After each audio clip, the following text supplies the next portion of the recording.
अस्सलाम वालेकुम, खुश आमदीद दामान टी वी में। इस वक्त हम मौजूद हैं शेख यूसुफ अड्डा के मकाम पर। ज़िला इंतज़ामिया और महकमा ज़राअत के ताउन से किसानों के लिए मार्केट बनाई गई है, जहाँ पर किसान अपने जो सब्ज़ियाँ हैं वो डायरेक्ट यहाँ पे आके लाएंगे और बेचेंगे, जिससे आवाम को सस्ती सब्ज़ियाँ फराम करने का जो खैबर पख्तूनख्वा का मंसूबा है उसके लिए ये जगह बनाई गई है। लेकिन मेरा कैमरामैन आपको दिखा रहा होगा कि यहाँ पर जो मार्केट बनाई गई है, चंद खेमे लगे हुए हैं। मेरी मालूमात जो मैंने आसपास की जो मालूमात ली हैं, तो यहाँ पर अभी तक कोई किसान भी यहाँ पर डायरेक्ट नहीं आया, और ये किसानों के लिए बनाई गई है कि किसान यहाँ आएँ बग़ैर किसी तकलीफ़ के, और उनको जो टैक्स वगैरह है उससे भी छूट दी गई है। लेकिन आप देख रहे होंगे कि खैबर पख्तूनख्वा हुकूमत और ज़िला इंतज़ामिया उसमें महकमा ज़राअत है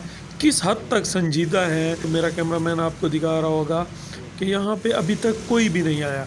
यहाँ पे एक सब्ज़ी फ़रोश जो हैं वो बैठे हुए हैं, तो मैंने उनसे बात की है, तो उनका कहना था कि ये जब से ये खेमे लगे हैं तो यहाँ पे कोई भी नहीं आया, और चूँकि धूप थी सड़क पे, तो मैं यहाँ के आके बैठ गया हूँ या लेट जाता हूँ, तो मेरा यहाँ पे जो है गुजारा हो रहा है, तो मैं ही बैठा हूँ।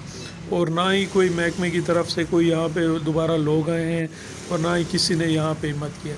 तो संजीदगी का मुज़ाहरा आप देख रहे होंगे कि किस हद तक ज़िला इंतज़ामिया और महकमा ज़राअत जो है वो कर रहे हैं कि उन्होंने यहाँ पे खेमे तो लगा दिए हैं, लेकिन किसी की तवज्जो हासिल ना कर सके। तो आखिर क्या मामलात हैं या क्या वजह है कि अगर डी खान में जो भी मंसूबा होता है तो वो कागज़ों में होता है या इन खेमों की तरह होता है।